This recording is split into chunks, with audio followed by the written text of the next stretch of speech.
이 기법을 알아두시면 꼭 품질 관리뿐만 아니라 어지간한 문제에 대한 원인이 밝혀지기 때문에 근무 당시 기법을 많이 사용했습니다. 예를 들면 이런 거죠. 안녕하세요, SB입니다.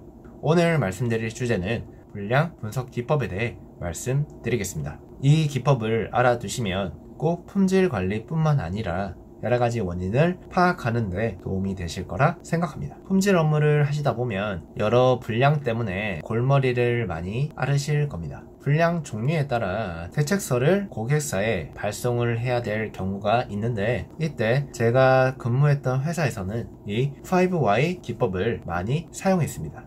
말 그대로 어떠한 문제가 발생했을 때 그에 대한 이유를 왜 하면서 끊임없이 묻는 겁니다. 예를 들면 이런 거죠. 근명성실한 대리 A가 지각을 했습니다. 그래서 상사가 다가와 물었습니다. 평소에 지각도 하지 않는 대리가 왜 지각을 했어? 그러자 A가 답을 합니다.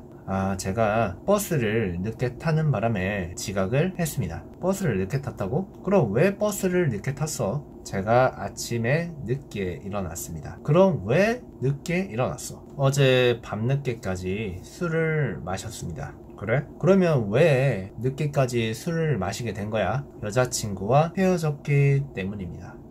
이 예시를 보면 대리 A는 문제는 지각을 한 것입니다. 그런데 그 단편적인 원인은 버스를 늦게 탄 거지만 근본적인 원인은 여자친구와 헤어지게 된 것이겠죠. 이렇게 왜라는 질문을 계속적으로 하면서 근본적인 원인이 나타날 때까지 파고 들어간다고 생각하시면 되겠습니다. 이 예시에 대한 해결책은 여자친구와 헤어지지 않게 하는 것이겠죠. 이해를 돕기 위한 예시니 참고만 부탁드립니다.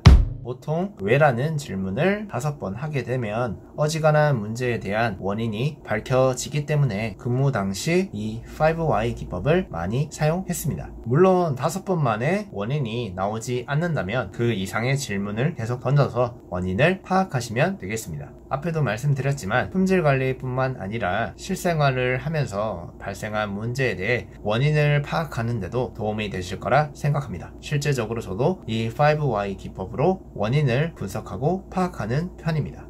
네, 오늘은 품질관리 불량 분석 기법에 대해 알아보는 시간을 가졌습니다. 영상이 도움이 되셨다면 구독과 좋아요 부탁드립니다.